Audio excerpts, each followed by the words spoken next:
haven't Dan, seen. I'm here. Oh, good, excellent. Oh, there he is. I think Commissioner Hay wanted to do He's Yeah. gonna log in. one-on-one. Let me call him. He might have been having a trouble. Let me call him. We go ahead and get started. Can And you I'll hear call me? him. Can you hear me? Yes. Oh, there you he go. is. All right. Yeah. Right, the gang I'm is here. all here. Yeah. Gang's all here. Okay, we'll go ahead and get started, guys. Do you guys want me to go through the announcements and special events? I mean, that's pretty self-explanatory. We don't have any proclamations. I'll give you guys a quick second to tell me if you want me to go through No, it. you can skip that. Okay. We'll skip the public audience also. Yes. Before we get to the administrative part, Yeah, I have something I want to ask everyone. Hey, can we go back to the one-on-one agenda reviews? How does everyone feel about that?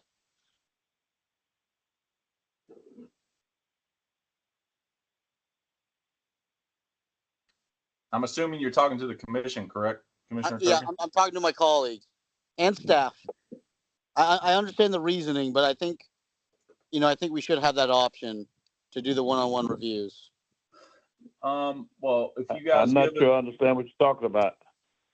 So I'll preface it like this. Commissioner Turkin asked if the commission would like to discontinue these group workshops and go back to the one-on-one agenda review format that we used to do previous to these workshops. Oh, is that what you're asking? Yes. Yeah. I'm just trying to see what everyone's appetite is for that. Well, I'll speak my piece first. I've never been a proponent of this from the beginning, so I'll be absolutely thrilled to go back to the way we were doing it before. So you want the one-on-ones? I want the one-on-one, yes. And Commissioner Turkin? Yeah, I'd like to go back to the one-on-ones if there's consensus. Commissioner Kelly or Vice Mayor?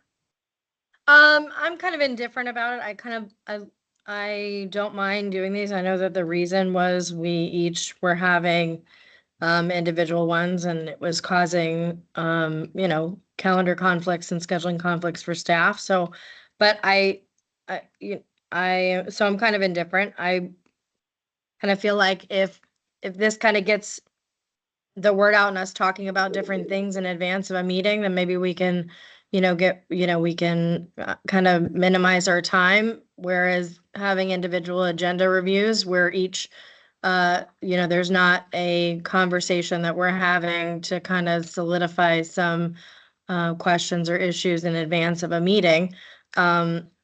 So, but and my understanding is if there was anyone who needed to have a private discussion with a staff member outside of these workshops, that could happen. So that although these are good for the benefit of everyone, including staff, that they're not necessarily required and that people can individually have agenda reviews if they choose. I don't know that we've given this enough time to really see if it works, because we've only done it a couple of meetings and I don't think we've really let it kind of sink in. I know most municipalities do these agenda review workshops, and it's just not something that was ever in our wheelhouse. So I kind of feel like we haven't given it enough time to see if it's something that works for us before we just discontinue it. But that's my opinion. Commissioner Cruz? I'm fine with it just because of the convenience of being able to go through the entire agenda, online, and it makes it convenient for staff as well. I'm not opposed to keeping these, but I do think that we need to have it open to, where commissioners, as my understanding is the case, can also have their own individual ones if they would like to. And Mayor? Hi, everybody. As of now, I agree with Vice Mayor. I think we just need a few more meetings like this. And this is our, I think, second time using Teams, and it's gone much more smoothly. As long as we can still have our individual one-on-ones, I don't mind having this group version, as long as it's not in replacement of, but rather as a supplement to. As long as somebody wants to have that they can do that. Okay, So for now, I'm going to say I'm comfortable with this format. Okay, I guess Commissioner Turkin, Commissioner Hay, We'll start scheduling your guys' one-on-ones weekly. I want to say Kendra Now, probably already. if I may, I Go would ahead, like sir. to have it. Hello? Go ahead, sir. Okay.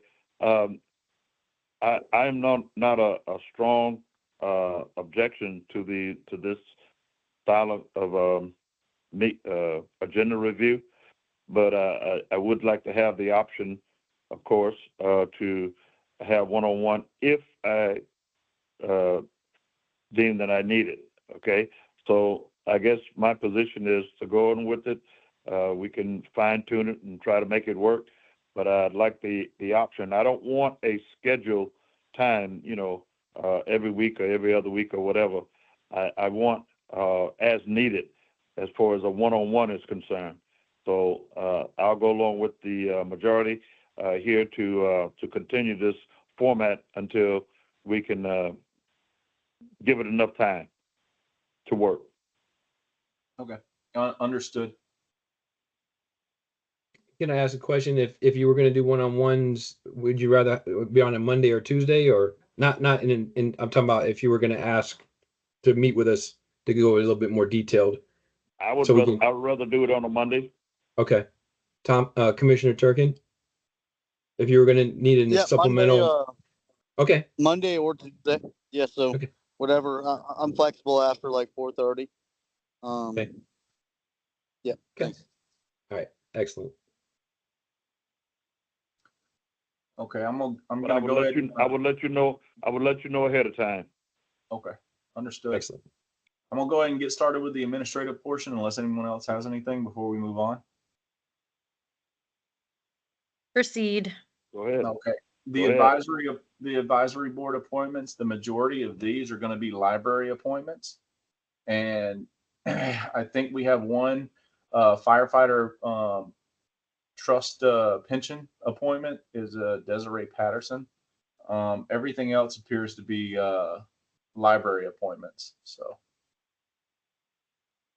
nothing really of significance there. Community support funds for Commissioner Turkin. This is for Growing Strong Ministries.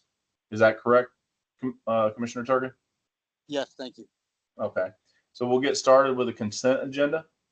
6A, accept the, and that's R24-238, accept the grant award for the Resilient Florida Program Implementation Grant for $536,952 with the Florida Department of Environmental Protection for the City of Boynton Beach Park Shoreline Resiliency Project, approved grant agreement number 25 SRP 19, and authorizing the mayor to execute any documents necessary to implement this resolution, subject to approval of the city attorney's office.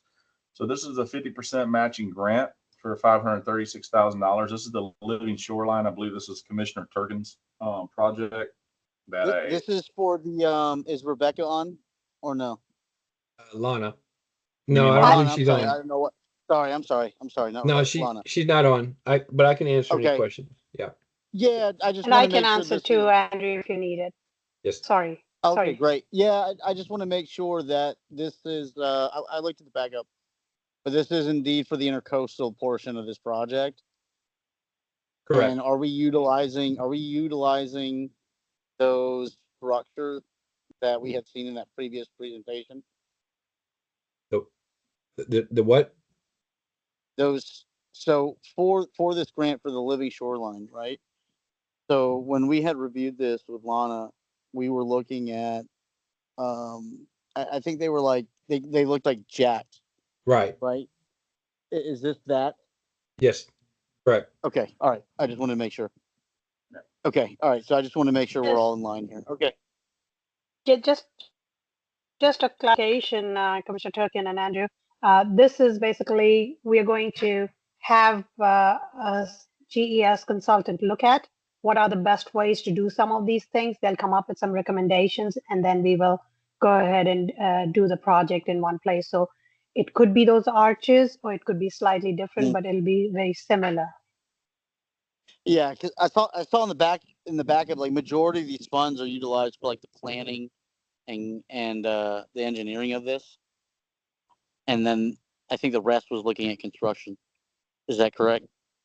That's correct. Okay. Okay. All right. Yeah. Just keep me updated on this one. I'd like Will to do. be in the know as this move along. If I can get like maybe a quarterly update or something. We'll get with Lana and make sure she updates you, Commissioner Turkin. You prefer that by email? Yeah, that's fine. I just where we're at in the process. Okay.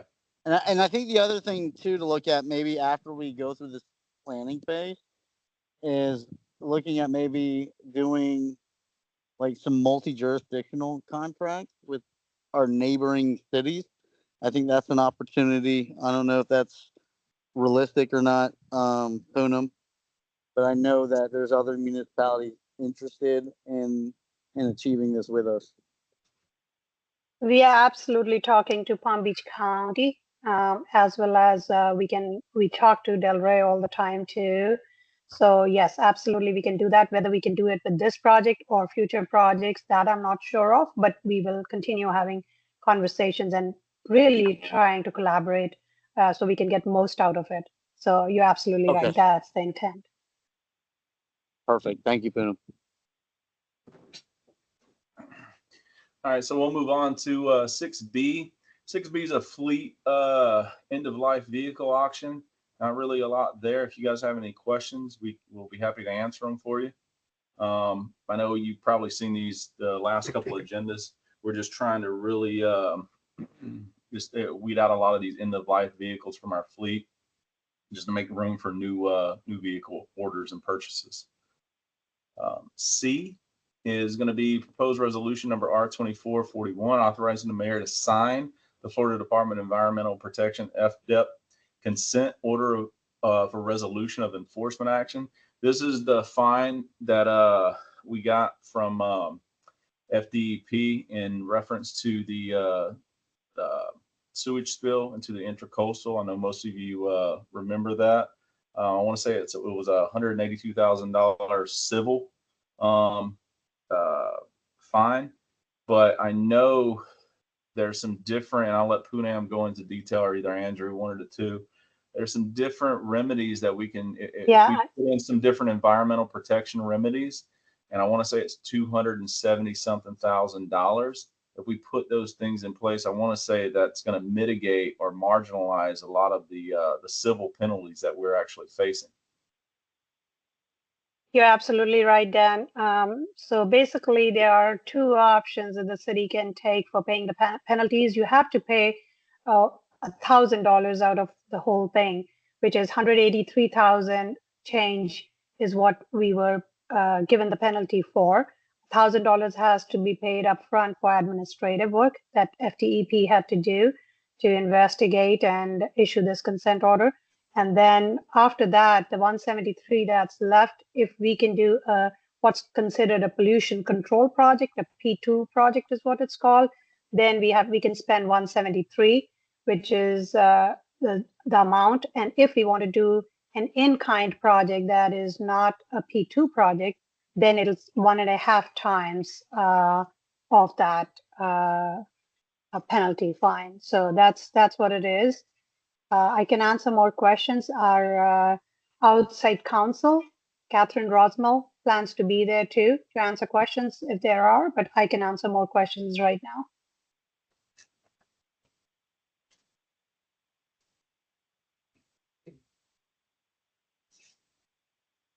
Poonam, excuse me, Poonam, do you have any recommendations for what kind of projects exactly? Or is that still to be determined? No, Mayor, we've been talking about some projects. Some of the P2 projects that we are exploring are maybe changing some of our air conditioning. And so the intent is to try and get less amount of money, obviously, that we have to spend to do a project and do it quickly so we can get that portion of the consent order completed. There are other elements in the consent order that we'll be doing some studies and other portion of it. So the P2 projects we were thinking about could be some EV vehicles, some charging stations, or hybrid vehicles. And we have to check with the DEP as to what would be considered a good project. They won't tell us what to pick, but they can tell us what can be considered a P2 project or not. or changing air conditioning units in the utility admin building, the east water treatment plant, and some ancillary buildings at the west treatment plant. So those are some of the P2 projects. And then in-kind projects, we are still looking at some of the projects. One of the things that you can't do is you can't use a project that's already been funded or budgeted. So it has to be a project that's not budgeted. So that's another reason to try and minimize the cost, because otherwise we will have to figure out where we're going to take the money from budgeted projects. So that's the intent. So once we sign the consent order by 31st, we have to send it to FTEP, 31st of October, and then we will have 15 days. They'll send it back to us, and after that, we'll have 15 days to give them what project we are working, what project are we going to do. So if the commission has anything that they would want us to look at, please let me know. But those were some of the things that we were thinking of. And for just in-kind projects, it could be anything from any construction project that we don't have budgeted. Again, those construction projects usually end up being a couple of million. So we are trying to keep it into a P2 project if we can, and utilize and hopefully get this out of the way as to what project we're going to do. Thank you, Poonam. If you could just keep us in the loop on what your list of ideas ultimately become. I'm just personally curious what kind of things could be done with it, but thank you.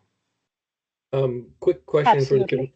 for the commission. Do you want to leave this item on consent, or would you like to move it to the regular agenda to be discussed? Because we could, if we're not going to move it to the regular agenda or pull it, then we could probably have Catherine not attend and save the funds from her having to actually be at the meeting. Do you guys have a preference? I recommend we keep this under consent, Okay. Any but objections? that's my recommendation.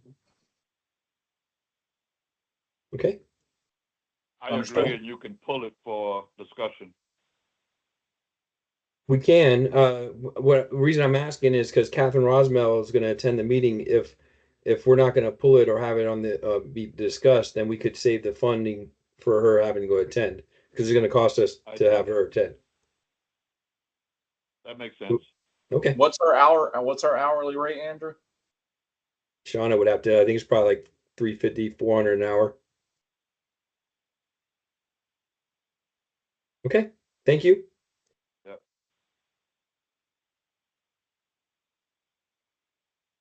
Sorry, I couldn't unmute myself. No, she's actually more like 450 plus an hour. Thank you, Shauna. Thank you, Sean. Okay, we'll move on to 6D. If there's no other questions in regards to that item specifically.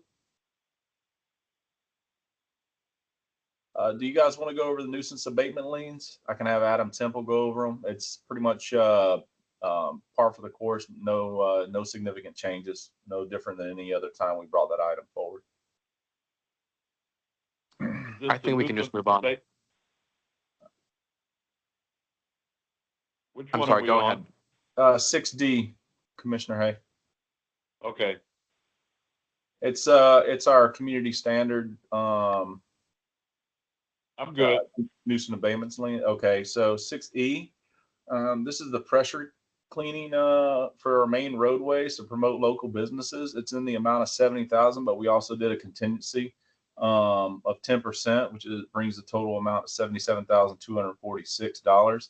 I just want to make sure that Kevin Ramsey or Andrew reached out. I know Commissioner Cruz, you had some questions in regards to this item. I want to say, Mayor, you did also. Did you guys get the information you were looking for? And I know when we originally met, I know the mayor met with staff, and we had made it a goal of ours to try to get this started by October. I want to say October, November timeframe. And this is kind of the cleanliness reset that we were looking to kind of jumpstart our beautification department and cleanliness plan.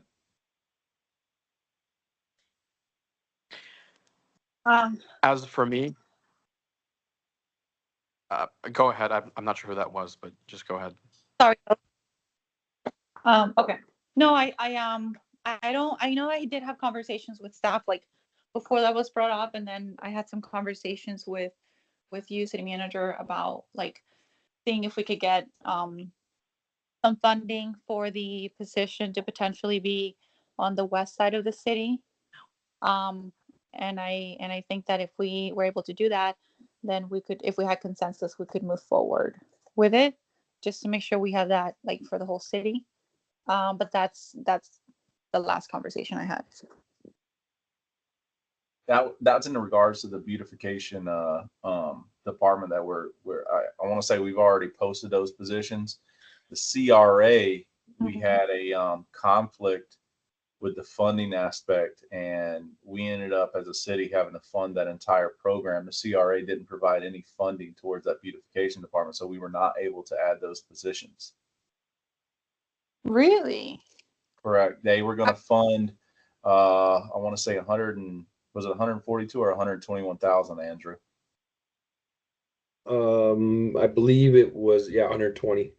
So the city had to pick up the entirety of that cost. So we didn't add those 2 additional positions that were requested. So,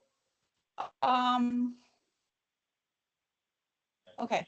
I'm just thinking that we could, that's probably a CRA kind of discussion. So I guess TBD. Yeah, if you guys bring it up during the I don't even, am I allowed to talk about CRA? So I know No, it's just something not to on this. put. Okay, I guess it's just something to put in your back pocket for the board meeting. But that's the reasoning behind that. Well, this item here, we're pretty excited. We did the meetings. We've queried the local businesses, and by that effort, we're awarding $70,000 worth of work to local businesses in the city. So this is a pretty good effort, and I know that Kevin is pretty excited to get this work started. So it's going to happen pretty quickly. Thank you so And- much for that. Hear that. Andrew, do we, this is Vice Mayor, do we have a map, or are there specific areas that we're starting with? I don't know if there's a map. Kevin, can you speak to Yes, that? there's a map part of this attachment here. It shows it's an outline of every street that we'll be doing, and they're listed on the bid as well. So in that package, that's part of the agenda item. You'll see a map. Oh, I see. Okay. All right, the blue lines are all the roads we're doing, which is all the main thoroughfares through the city. Mm-hmm. Okay. And I believe we were granted $140,000 to do the project. We had $42,000 by a local vendor doing all the median curbing, and this will take us to like $112,000 to do the whole city, these parts of the city. So I think that we're underneath the initial 140 proposal for everything. So that's where we're at right now. Okay, what are we, I see minor roads not included in that. Is that something that we're just doing on our own? I know we talked about that. I think that was a small, maybe because that was a small road, we were just gonna do it independently. Yep. Okay. And Yep. same with MLK. We've already done MLK. So yes, that'll be the same situation with city staff doing that road, that one Okay. segment. Okay. Perfect. Thank you. Right. I just want to thank you guys, Kevin and Andrew and Dan and everybody involved in making this happen. I appreciate it. It's a long time coming, and I'm very excited for it.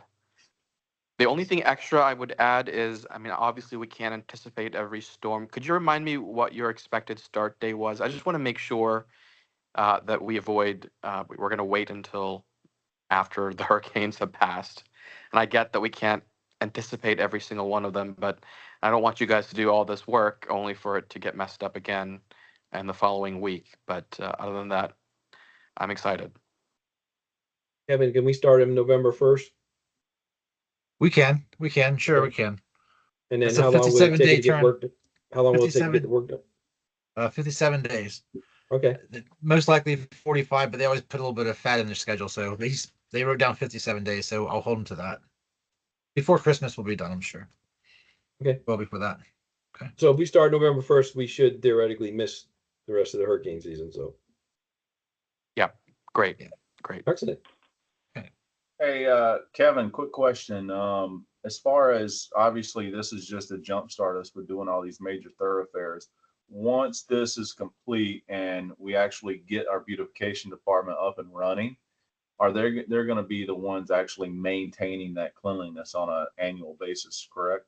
Correct. Correct. And as this department grows and stuff, maybe there'll be contractual services that we can lock in some local vendors to help out with that. That's another layer down the road. But for right now, this is the jump start, and city staff will maintain it. It's we're giving birth to this new department, so it'll be interesting to put it together and make it work. So yes, city staff will maintain it, and then as this grows and becomes popular, hopefully we'll be able to expand and better efficiencies to do all this. Yeah, once we get these personnel in place, I want to make it clear to the commission, it's my desire, my intent to make sure we do grow that specific department. I just want to make sure that we kind of get it off the ground in the beginning. Yep. In my eyes, I could see that eventually becoming a 6 to 8 man department to where they're just taking care of a lot of the low hanging fruit when it comes to the cleanliness of the city. Kevin, if I could also ask about, do we have a mechanism? I'm sure there is, in how we check that these contractors are doing the work that they're doing. Is there someone who then like follows up, or are they required to submit documentation that this section was completed? Mhm. What's the plan for that? I just want to make sure Okay. that we're paying for what we're getting. Oh yes, me too. Not a problem. We're droning these areas prior to, and we have a streets and beautification supervisor already in place that will be monitoring their progress. And with their invoices, they'll submit pictures of being done, and then we'll fly the drone once again because we want to make a document showing before, after, and during to more or less speak the story of the beautification and streets department. So it'll be well monitored and controlled, we'll say. All right, thanks. I appreciate it. Yes, sir. Yep. All right, so moving on, if there's no other questions in regards to 6E, 6F, approving and authorizing the mayor to sign a land use agreement. So I'm not going to go over F, G, and H, guys. If you have any specific questions, these are all related to Pirates Fest. It's coming up on like at the end of this month.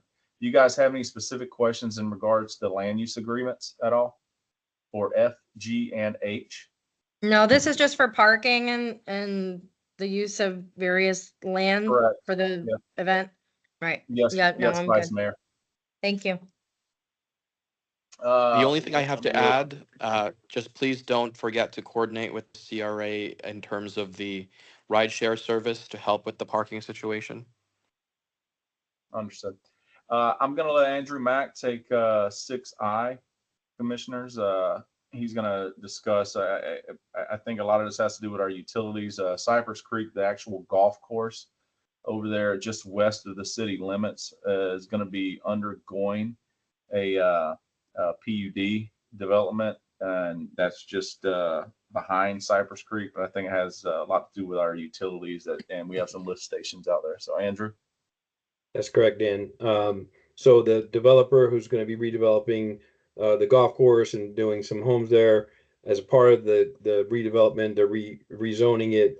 Our lift stations are there and property that we own. So we're a partner, not partner, but a part of the application that's being submitted to rezone that property. So this is just giving that consent to the county. Rezone to what? I think it's Maybe we should have a side conversation about that. okay. I can give you a call. We can go over that. Okay. All right, so we'll move on to 6K, and Sure. I'll let the city Yes, attorney take 6K. Or is it J? I'm sorry. J, Yes, yeah. it's J. I'm J. sorry.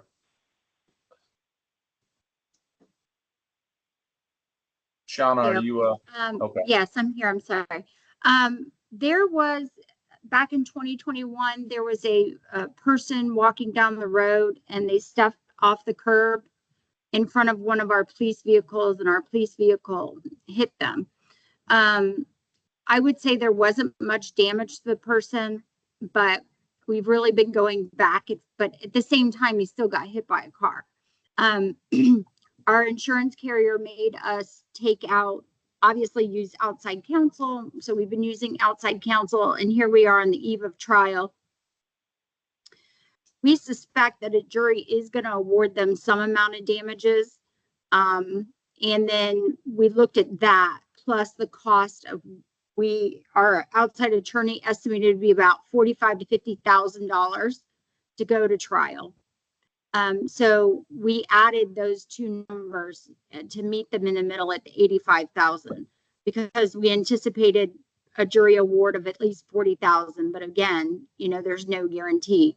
And so our outside counsel, along with FMIT, wants us to settle this case. And the city will be paying $54,000 of the settlement, with FMIT paying the difference. So I am recommending this settlement based upon the advice of outside counsel and our outside insurance company. How much is the total amount? 85,000 in total. 85. Okay. So that we only need to pay like 34,000. No, we're paying 54 of the 85. Okay. All right. Thank you. Donna, what was the extent of the injuries? Are there any medical costs that we know of? Yes, there were medical costs, but I would say most of it was what we call soft tissue. I mean, I believe that he did have some head trauma and stuff like that, but all of that resolved and healed. Obviously getting hit by a car sounds horrific, but believe it or not, people too tend to bounce back if they don't have, major brain bleeds or anything like that. No broken bones. Right. But there were some medical expenses of about $50,000. Okay. I'm good with the 85. Okay, thank you. 6K is going to be approving the purchase of first responder high performance resuscitation workforce training, neuroprotective CPR training. This is going to be a sole source provider. It's in the amount not to exceed $54,600. Do you guys want to go into any detail as far as that? I know we have both Hugh and Adam Temple on. Okay, moving on. I'm 6L. okay. 6L. Adam, you want to explain what the MOU between SCORE and Palm Beach County and the City of Boynton Beach is, just as far as small businesses are concerned and economic development? Yes. So SCORE is comprised of basically volunteers. They're usually retired executives, and they provide assistance to business owners. This is an MOU that basically formalizes a relationship with us and SCORE for them to provide some services to some of our small businesses, such as business educational services, virtual mentoring services, and online support and mentoring services. They'll provide some technical advisory services on an as-needed basis to support businesses in the city. They'll be able to provide an annual entrepreneur accelerator event each year and provide some liaison services between the city and our businesses. I have a question. Any questions? Is this something that staff could do, like on a theoretical sense? Because I see for a lot of things we're using consultants. Like, is this something that one of our economic development staff members could work on? Or if it is a consulting service, how much are you paying for that for the year again? This is free. Yeah. So Commissioner, good question. So, yes. So there's no cost. It's all volunteers. It's just volunteers that want to help with small business owners. There's no cost to the city, and this is an affiliate. The SCORE Palm Beach is an affiliate of the U.S. Small Business Association. So this is an SBA program, so that our small businesses will be able to have access to here in City Hall and virtually. Thank you for that. I appreciate it. Mm-hmm. Andrew, I'm familiar with SCORE. They're a great organization. Just want to put that out there. They are. Can you scroll down, Andrew, to M? So M, proposed resolution 24-251, approved the adoption of the amended Exhibit A to the ILA between the City of Boynton Beach and Boynton Beach CRA for funding construction and professional services. There's a plethora of items. Can you click on that, Andrew, and bring it up and just go into detail about the specific items that the CRA is going to be funding with the city? Yeah, sure. Just going down the list, we met with early on and met with Tim and his team, identified several projects that we felt we wanted to get design done and some construction done. Just going down the list really quickly, MLK Junior Boulevard, this is to include, I believe it's from Seacrest to Federal to do a streetscape project there, looking at landscaping, lighting, street lighting for the design, and then $500,000 to fund construction. That's probably a placeholder. We don't have estimates at the moment, but it's at least funding some of the construction. US one beautification. Again, their CRA is going to provide money to help us design a phased program to replace all the landscaping on Federal Highway. 100,000 for that. 400,000 to do the final design of Pence Park and permitting for the construction drawings, and then we're looking to ask for funding for the following fiscal year to construct, redo Pence Park. Also to do some design and survey work, some preliminary design and survey work for the new pier at Harvey Oyer Park. And then some master plannings and renderings for senior center to do look at the potential for redoing the senior center. Also looking at maybe potential some senior housing there. JC Park, we're looking at doing some design there to help make the park a little bit more accessible, a little bit more parking, a little more open. So we're just doing some preliminary designs to see how we can improve access to the park. Centennial Park is doing improvements to help fix the lawn, to make it a little bit more sustainable and easier to maintain. Cottage District is the we have an agreement for the developer to pave the roads there, and the CRA is going to reimburse us because we're going to be reimbursing the developer to resurface the roads. And then Ocean Avenue Bridge is to replace the lighting from Federal Highway over the bridge. Andrew, can I ask you a question? Sure. For the Ocean Avenue Bridge, the 225K, is that already all allocated just for lighting, or is there leeway for other improvements for the bridge? I don't have that fully answered yet because I don't know that we have it fully detailed out. Kevin, do you know if I don't know for sure? I know I believe it does include painting the poles. Basically, it's a beautification project over the bridge, and to redo the lighting. I think it's to replace all the poles though. It's to do manager's Kevin here. It's to do the light replacements, painting of the poles, and we're trying to get permission to paint all the railings and stuff, as well as the spheres on this thing. So it's like a whole bridge do-over, painting and lights, we'll say. That's the plan anyway. Is it lighting outside is it just the pole lights, or is there, because I know the tower has all of these openings at the top, which looks like there should be lighting there. Right. I wasn't sure is it only for the pole lighting, or would there be additional lighting fixtures? Well, the lighting of the bridge is also, we have the lighting of the bridge that are existing, and we also have lights underneath the bridge. Next to the banana boat, there's also lighting that this project would encompass that as well. I don't know about additional lighting. The towers haven't looked at that yet. So that's something that we could look at if we have money and there's savings. We could look at potentially doing something there with the CRA.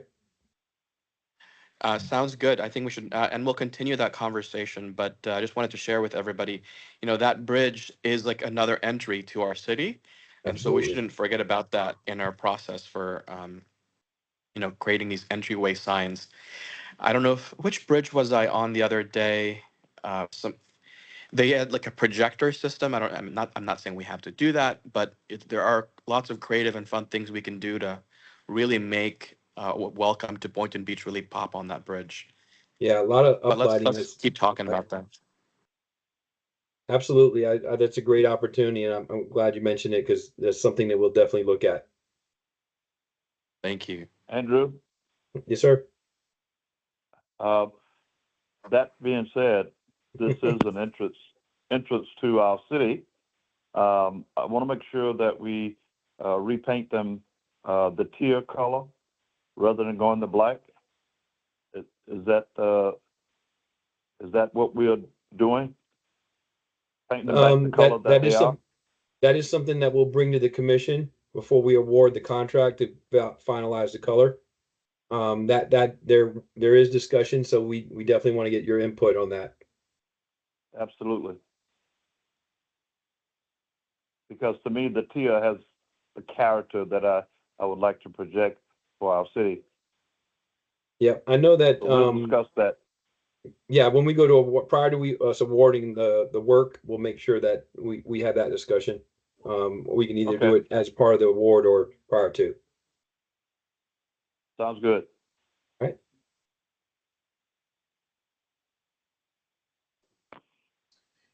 All right. Any more questions, guys, and we can move on.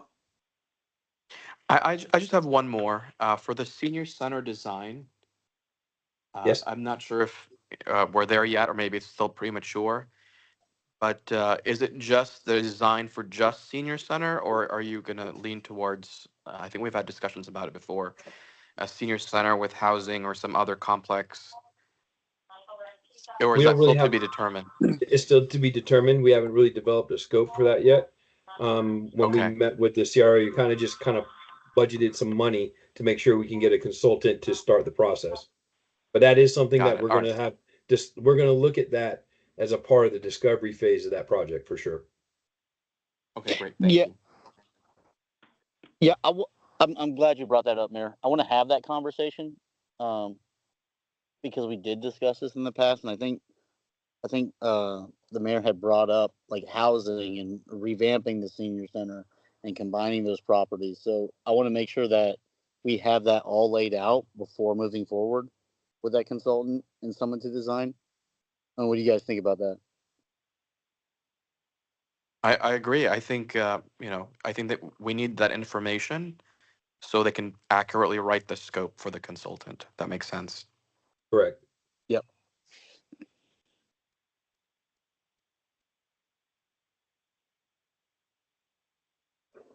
Any other questions?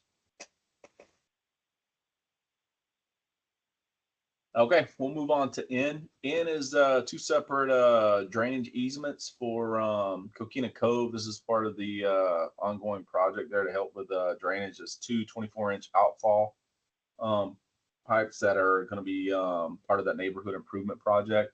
If you guys want any sort of in-depth information, Dr. Calcott is online. We can ask her, or we can move on.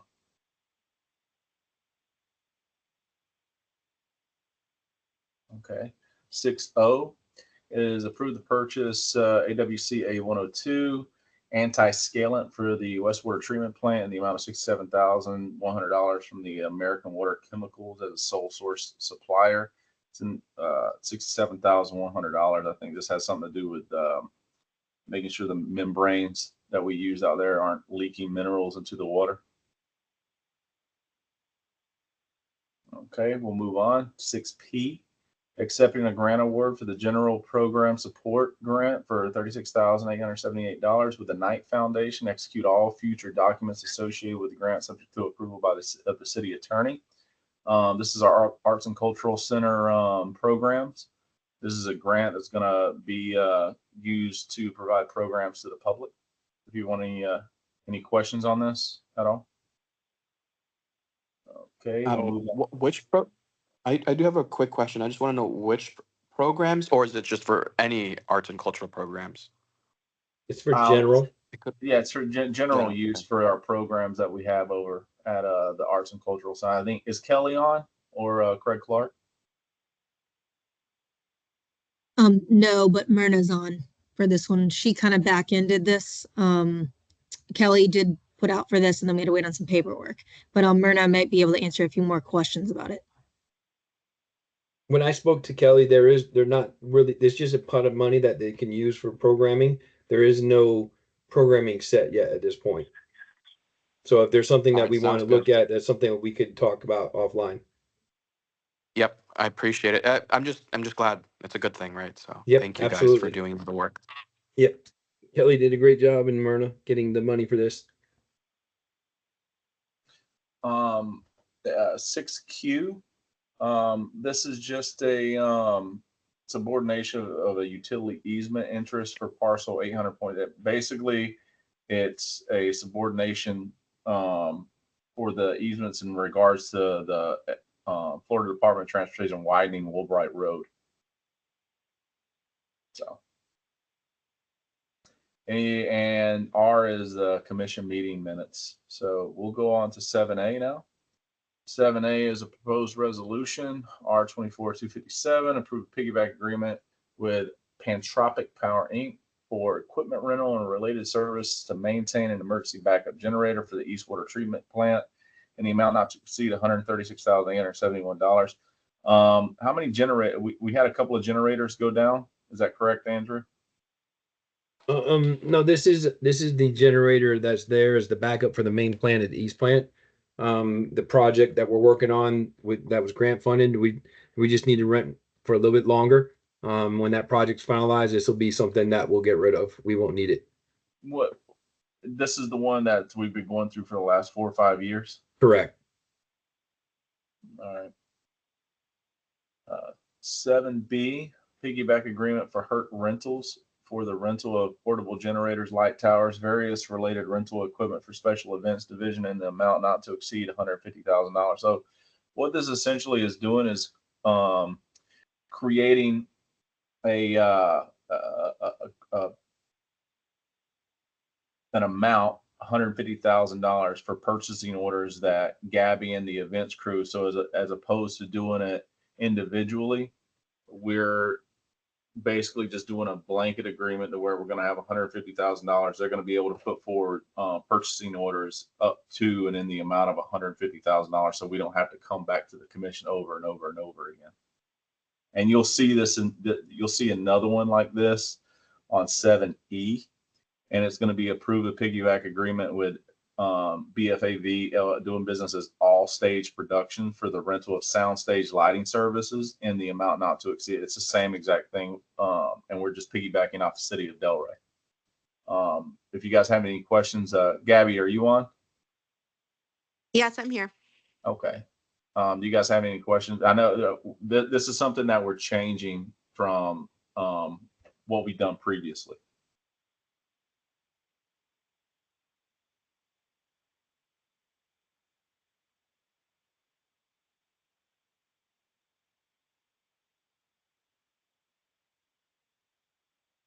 Okay.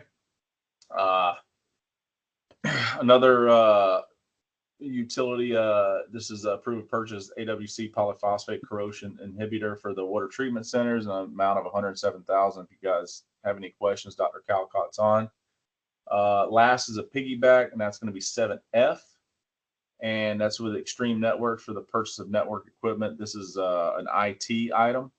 I know Fred Harris is on, our IT director. He can answer any questions as far as network switch maintenance licensing in an amount of not to exceed $200,000 a year, utilizing the state of Florida alternate contract source. Public hearing A, B, and C. We don't have any changes to these specific items. If you guys want to go over these specific items, we will, but there are no. Actually, I'm sorry, there is a change. I apologize. With regard to, sorry to interrupt, Dan. With regard to, hold on. The second reading, can you scroll?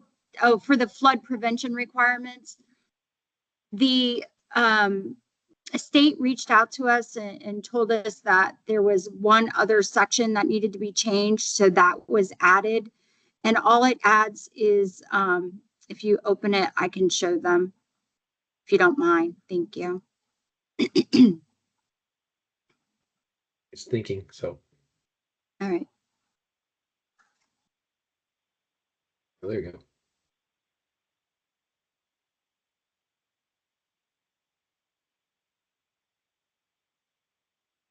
What section?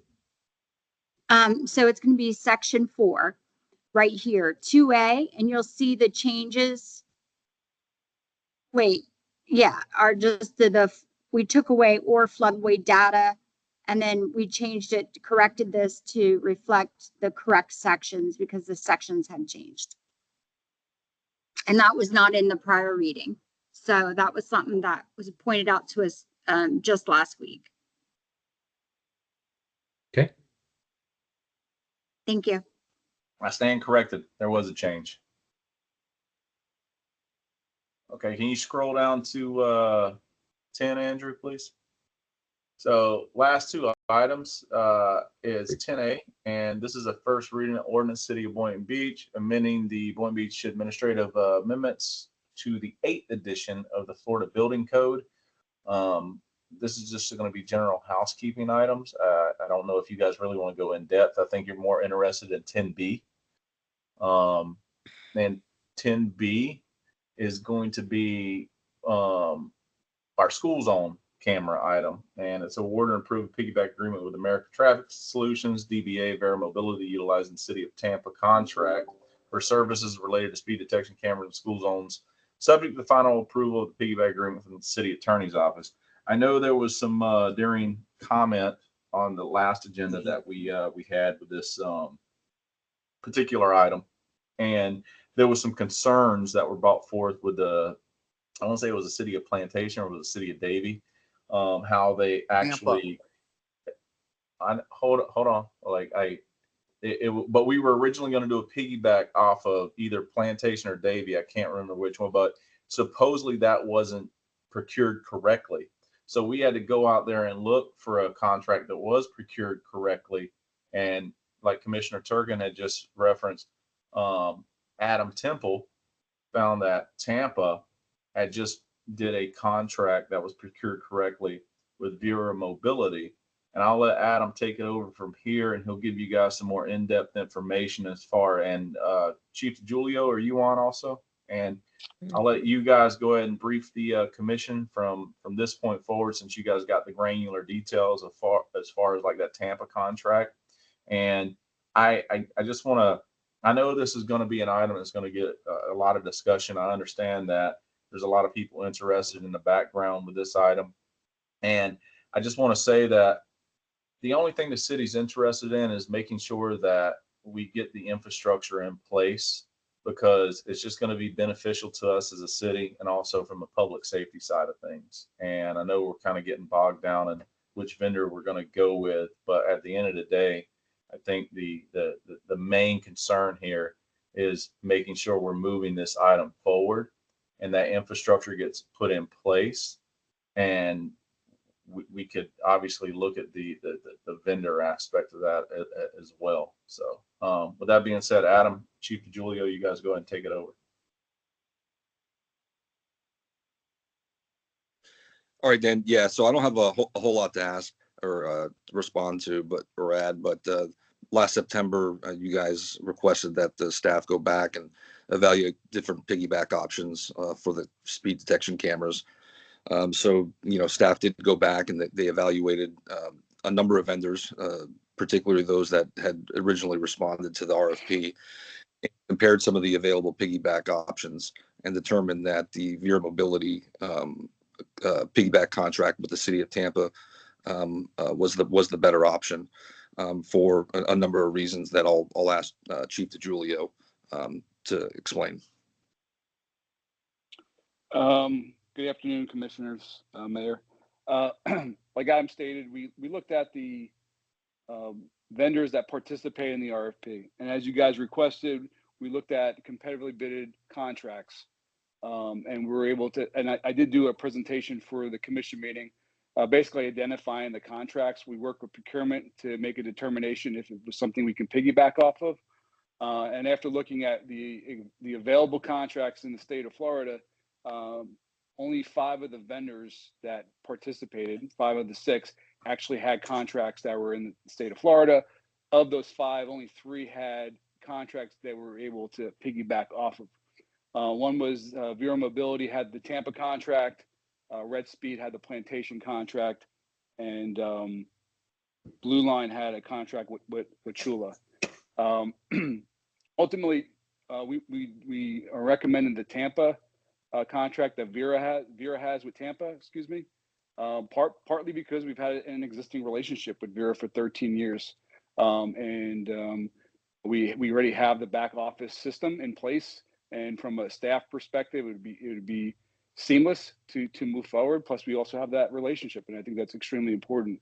Also, is that because of that existing relationship, we were able to negotiate a fee of only $6 to the vendor, compared to the vendor fees for Red Speed, which I believe was 21, and what Chula was actually 24, based on the actual RFPs. We also looked at some of your concerns, and part of the presentation identified some of the concerns related to metadata and concerns related to severability of the contract and how long the contract is. And to be quite honest with you, most of these contracts and the scope of their work are very similar. At the end of the day, it just comes down to what's the best for the city, what's the best for a community. And we believe, based on our existing relationship and what the fee is that's going to the vendor, that Vera would be the best option. Yeah, well, thanks, Chief Julia. I want to just, I know a lot of you guys have your own thoughts about which direction you want to head with this. We just wanted to take the opportunity to just give you guys the information. A lot of this stuff can be discussed at the actual commission meeting. And I'm just saying that because I know this can get back and forth and kind of get drawn out. Is there any questions pertaining to the actual numbers that you guys have been provided and not related to the vendors? Yeah, I just I want to do have clarify, a, Dan. Go ahead, Angela. okay. I do have some concerns with us after that thorough discussion coming back with only one vendor, and it happens to be the same vendor that we originally wanted to do some contract with. I think it's important for us to get options, and my understanding is that the last commission meeting, that's what we requested as a board.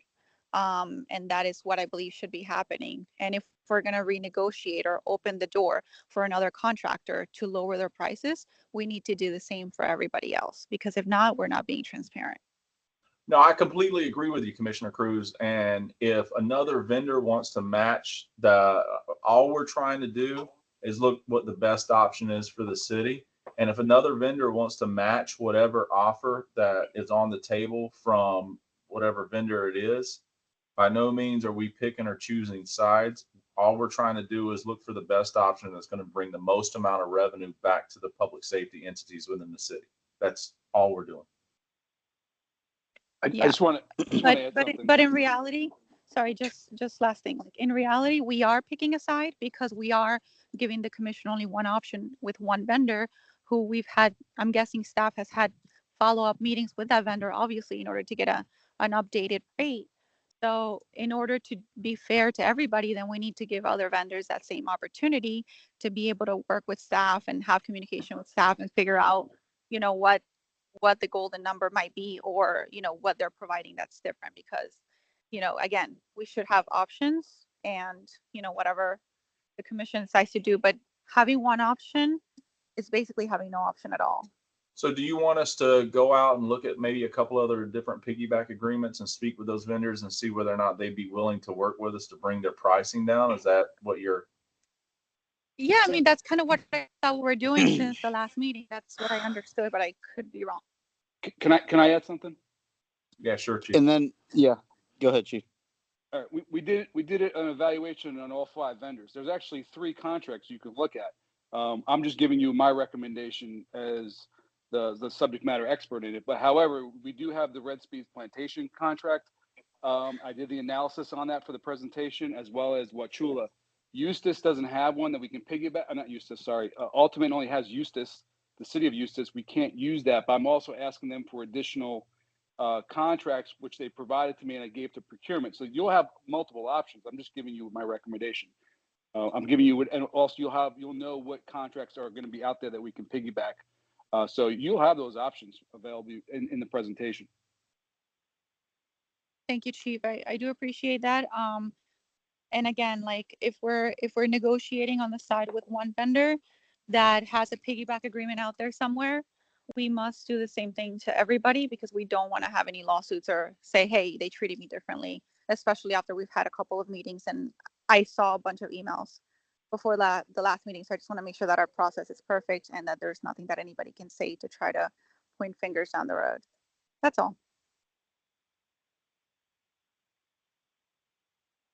Commissioner Cruz, you got anything else? Am I good? Oh, no, I'm done. Thank you. Okay, thanks. So just for clarification, and I had brought this up to you, Dan and Adam yesterday. So for the, just so I understand, so we're looking at Vera, like Commissioner Cruz mentioned.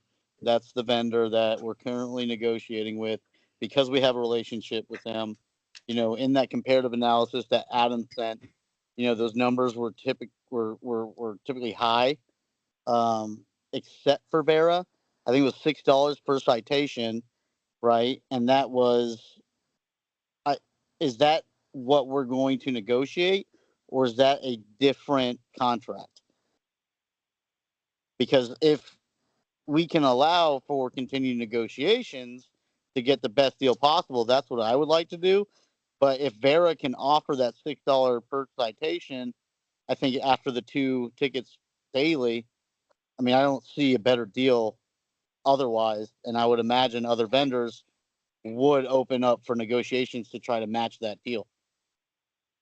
The problem we're going to run into is obviously we're all looking out for the city's best interests, and we're trying to bring the max amount of revenue back to the city.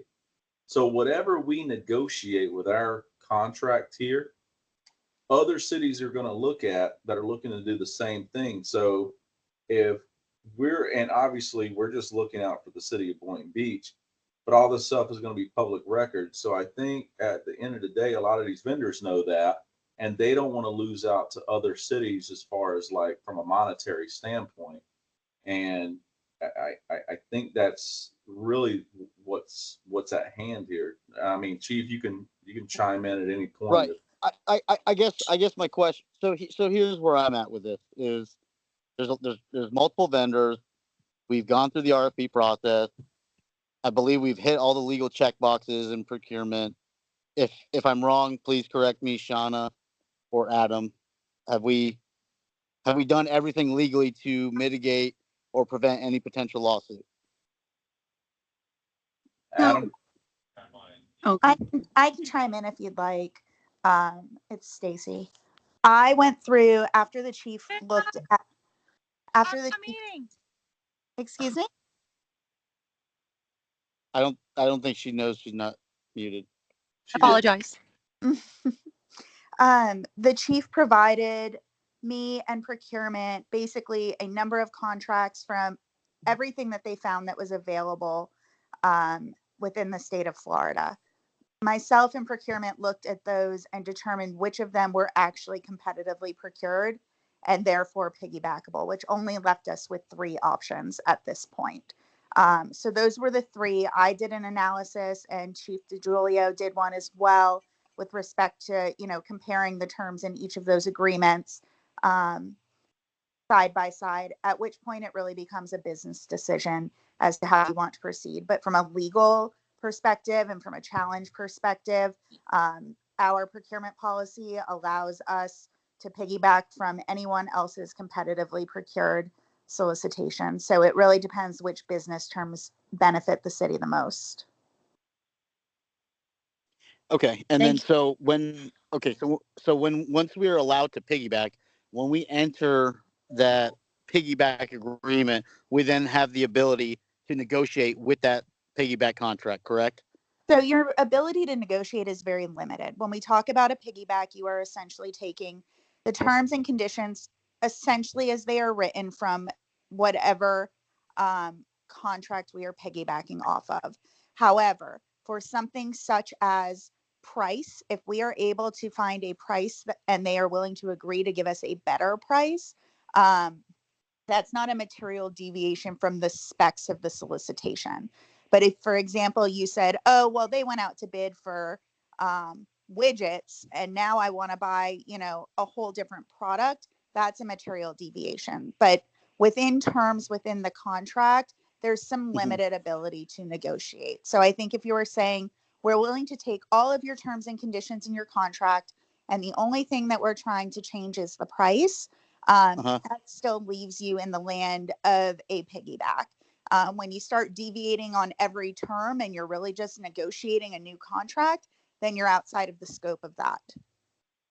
Okay, perfect. So, okay, no, that answers my question. So we have the ability to negotiate once we enter that, negotiate the price, I should say, once we enter that piggyback Yes, Okay. and the city has done that with some of their other contracts as well. Okay, so there's precedence for this. The reason I'm Yes. asking is I just, for me, the most important thing is, hey, we need to pick a vendor that's most fiscally, conservative for the city, right? Like where are we going to get the most bang for our buck? And I think from what it sounds like from Chief DeGiulio's recommendation is that because we have that relationship with Vera and maybe other municipalities don't, we're able to negotiate that price. So I don't have any more questions. We can pick up this conversation on Tuesday. Chief, Well, this is Vice.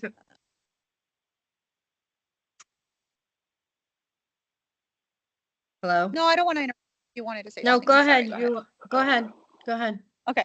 No, my last thing was just, I mean, the price is an important, if not one of the most important factors, even though obviously it's not being done for that purpose, but, as it's been, mentioned earlier in this conversation, like cost is a significant factor of any RFP. And, or let's say if we're competitively procuring, piggybacking, like what I don't want is for someone to come down the road, or maybe 5 different vendors, all of them, to come back. And I'm not going to say the words, but you can probably follow where I'm going. So I don't feel comfortable with changing the terms of any piggyback unless we provide that opportunity for probably, I think legally, all the applicants in the RFP. I mean, I guess legally you can chime in, but that I'm concerned with changing prices after a piggyback has been said, because the price is part of the piggyback, and that's why we're considering it to be competitively procured. I don't know. It just makes me nervous to go in that direction. It makes me nervous that we're not wanting to take the best deal for the city. I mean, we just heard from legal, we just heard from the police chief that we have the ability to bring more tax dollars for our residents. We seem to be very knowledgeable with one specific company, but not with the other 4 or 5. We seem to be fighting for one specific company and not the other. Okay. No, that's actually what it seems the opposite, actually. Okay. This is the Vice Mayor. I actually have I have some questions, please. Chief, the other two, my position has always been, to minimize the variety of softwares that and things that our employees need to learn and all of that. And one of the things, we have the Viera is in our city and they run our red light cameras. Do the other two that were viable piggybacks, do either one of those have a red light program in place? The only one that I know that has red light cameras in place is Ultimate, but we didn't have a contract that we were able to piggyback off of. And I do know that they provided additional contracts for us, and we have procurement looking at them. But I just want to reiterate is that I did an analysis on all 5 of the vendors, not just one vendor, and I have pretty much pretty good working knowledge of all the programs. Like I said, all the programs are quite similar. The difference is some companies use LiDAR, some companies use radar, but most of them are providing the same scope of work. It just comes down to what makes sense for our city. And I am a big fan of convergence, and I think it's important that we don't have multiple systems and multiple logs. And I've been trying that since I became the police chief, of trying to reduce the redundancies in logins and systems and try to get things that are working together. And part of that is and all of the vendors do have that, is they all integrate with our license plate readers, which is really great. And they all integrate for the most part with our real-time crime center, and all of them do. And those are all benefits, but every one of them basically does. The one that the only because of our relationship with Bureau is we do have the back office software in place. And is it a huge thing? No. I mean, at the end of the day, it's training a new system and getting a different set of log on, and the staff they'll figure it out, and we'll be fine, operating in 2 different systems. But when you have an opportunity to, like I said, you have the continued business relationship of 13 years, and you have the back end software, when everything else is essentially the same, you're dealing with the same scope of work and the same basically the same technologies with the variances of LiDAR and radar. Everything else is fairly the same in the contracts. And then when you look at the presentation, you'll see that I do the analysis. And there's probably, I would say I put in at least 15 data points on each of the vendors, even the ones that are not able to be competitively bid, just to be fair and to review the contract. And you'll see that they offer the same product. You know, at the end of the day, what's the best for the city, what's the best for our community, and what's the best for, you know, our employees. And that's why I had made the recommendation. But I firmly believe that I do want to push this program forward. We're in the second, we're in school for what, 10 weeks now. And, you know, my concern is this is gonna be up and running. School's gonna be over. So that's it. That's basically it. We basically have very similar products, and I'm sure they all do a great job. Just comes down to, you know, what's the best for our city.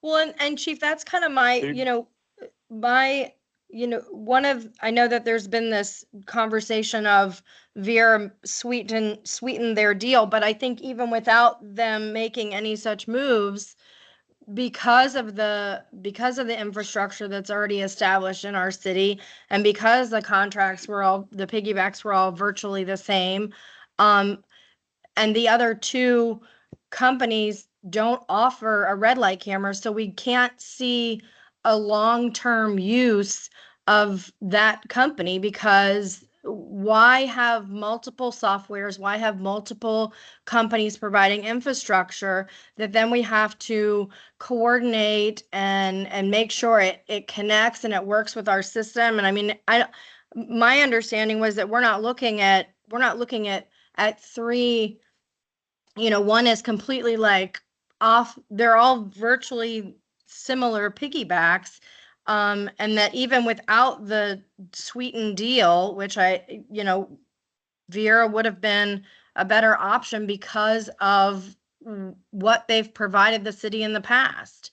And so, I mean, our job is to get this up and running and to get this done and to make the most sense for the residents and for our city. And so, you know, I'm going to look at the packet. I'm going to look at the backups, but I mean, at the end of the day, this is a company that has been established in our city. The software is established in our city and in our program, and we're basically plugging and playing cameras in, you know, as quickly as they can get them set up. And so, you know, I understand the concerns of others, but I feel like we're not doing anything illegal, and we're not doing anything wrong. And I think at the end of the day, the job is to get these cameras up as quick as possible. So, Mayor, hello? Yes, go ahead, Commissioner Hay. Go ahead. Okay, I just wanted to say, my position on this is to go with the recommendation of Chief DeGiulio. He's the expert. He's done the research. He's looked at all five. He's given us his recommendation. He's been good with this in the past. Even our legal has taken a look at it, and we need to get this up and running. So from my position, enough has been said. I understand the concern of the others, but I trust the evaluation and the decision of the chief on this particular item, and I'm ready to move ahead with it. I don't need to repeat everything that's been said about the companies and, you know, utilizing the city of Tampa's contract. I'm all for it. So that's my position. I agree.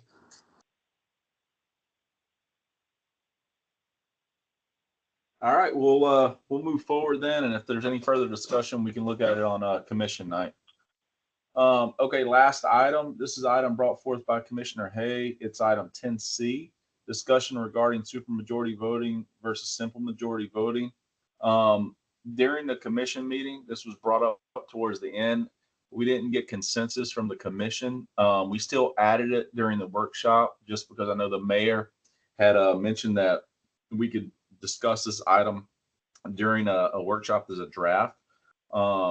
This Commissioner Hayes discussion item, and I guess we can begin with you, Commissioner Hay. No, I kept repeating, discussion on it. I have no names attached. I have nothing, no, trying to go after anybody. I just want to have the discussion on a low-level basis to look at the pros and cons. And so I just wanted to have that discussion on Tuesday.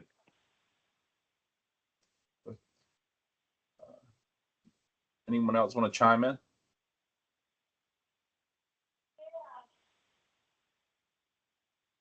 Yeah, I'll say, I think, this is part of our government. I don't see why we should have a discussion changing this.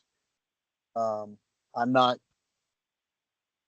interested in changing, this. We didn't change the signature authority.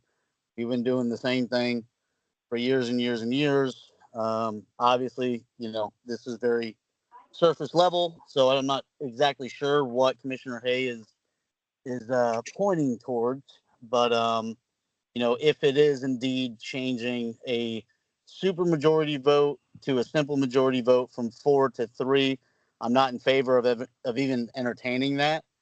And I think even engaging in this conversation will lead to instability in the city and really scare off. Yeah, I think the business community as well. The city is doing great, and I think we need to keep status quo and move forward. Commissioner Kelly or Vice Mayor? Yeah, I mean, that kind of similar to Commissioner Turkin. My thoughts have always been that if there was an issue or a matter that required a supermajority, there's a reason for that. And that, we've seen in other municipalities where they don't have that supermajority, that there's a lot of dysfunction and instability. And just with getting emails and feedback that I've gotten, I see, and some some conversations that I've had, there's some insecurity on why we would even consider changing something that has been a law for as long as it has. And so I'm really not, I don't have any interest in changing this and having this conversation any further. Commissioner Cruz?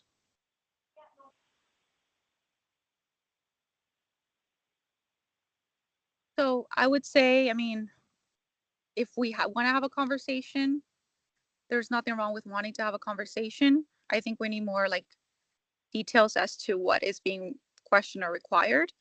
And, depending on what that conversation is, go from there. Mayor? Thank you, Dan. Well, as I mentioned in the previous meeting, I was hoping to have that discussion here so we can get some clarity in what this is about. And I don't know, Commissioner Hay, if that's something you're comfortable with having that now, so we can make an assessment whether or not it needs to move forward. But I just wanted to throw that back at you and see if you want to discuss that now, or if not, then I'll give some additional comments. No, I do not wish to discuss it now.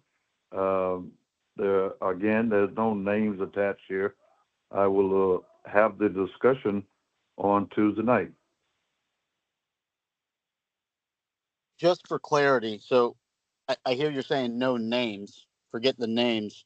Are we talking about supermajority to simple majority for the positions or titles of city manager and city attorney? If that's a part of the discussion, yes. Okay, so this is. But I told you mentioning from the beginning, Turkin, that this is a discussion that I wanted to have. Now, if you don't want to have that discussion, fine.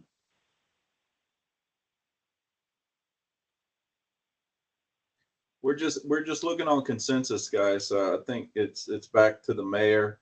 I know we got Commissioner Cruz and Commissioner Hay. Seems like they're fine going forward with the discussion.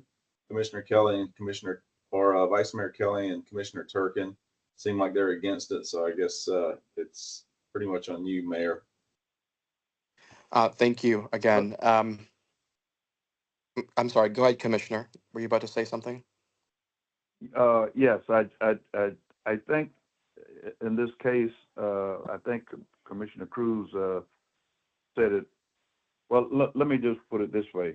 I think it would be better at this stage of the situation to have the discussion, because I'm getting phone calls and I'm getting people asking me questions, and I repeat what I said at the last meeting.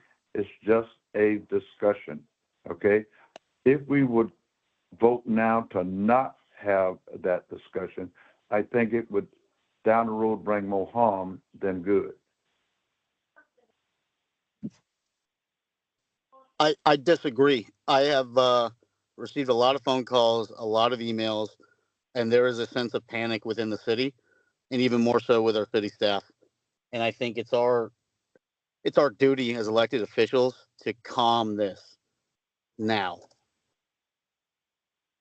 Yeah, so I do want to say I've received information about some Facebook posts and some emails that have gone out. Apparently, there's someone, there appears to be somebody inside the city telling people that whatever Commissioner Hay wanted to do, based on the emails and the pictures that I've received, it's like that he wanted to fire the city manager and like make the city a sanctuary city. That's what I've seen, and I've gotten text messages about that. I've, you know, so that's what I've seen, out there, and that's what's been on Facebook. So obviously, I don't know if that was Commissioner's Hay intention to make the city a sanctuary city. I don't know if that's what he said at the meeting.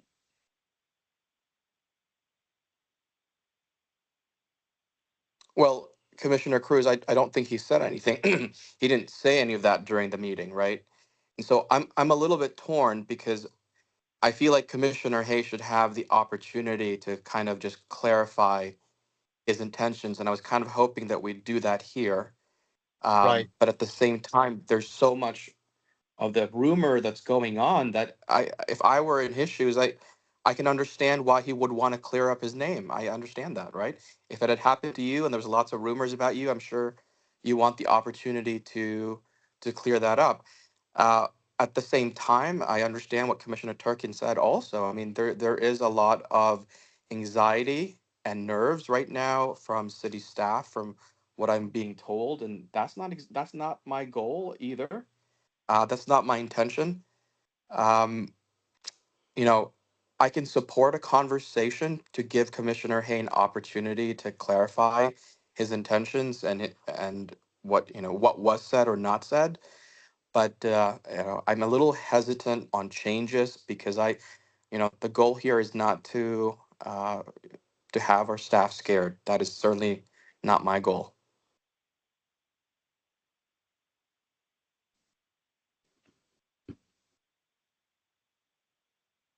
So, Commissioner Hay, I I don't know, get if you just want to clarification now. clarify here, Yeah. or Well, let's yeah, just get the clarification now. or if you really want to wait until the meeting, again, I can support that. It's just, I don't necessarily want to add more drama if it can be cleared up right now. But I understand the need to clarify your name, of course. Absolutely. Okay, so I guess we're just we'll go ahead with the discussion and we'll leave the item on the agenda then.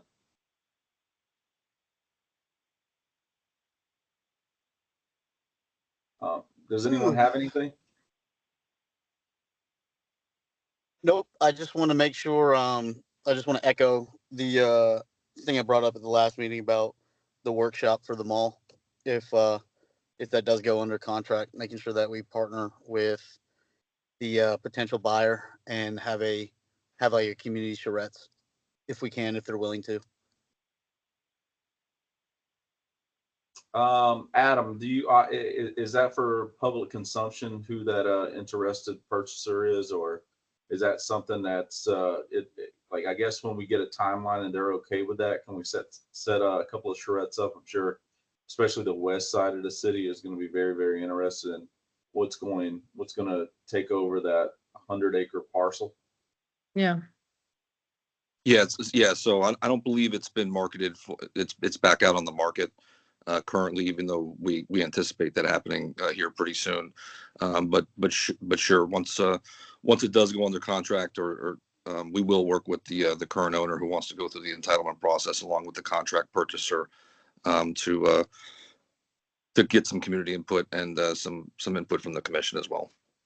Yeah, I tend to remember though, Andrew, or not Andrew, Adam, the only concern with that is that I know the last purchaser in the last contract they were under, they wanted it to be very private until they knew that they were going to be able to move forward. And so even though, I mean, I love the idea, Commissioner Turkin, of having charrettes or workshops to see and make sure the community is on board with what's going, with what would go into the mall.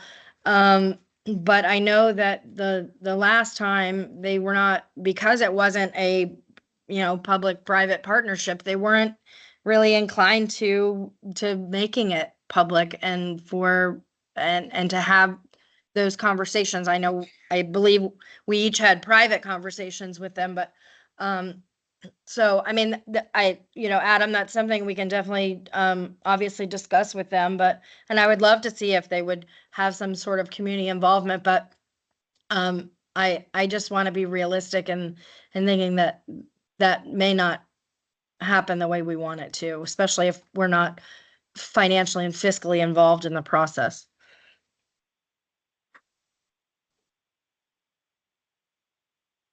Yeah, so once they they do go on their contract, like I said, we'll work with both parties, and I'm sure whoever does go under contract with them is going to want to get the appetite and desire and vision of the city, and including the city commission and members of the public. So once we get to that point, we will work with them closely and try to achieve what I think you guys are requesting. Sounds good.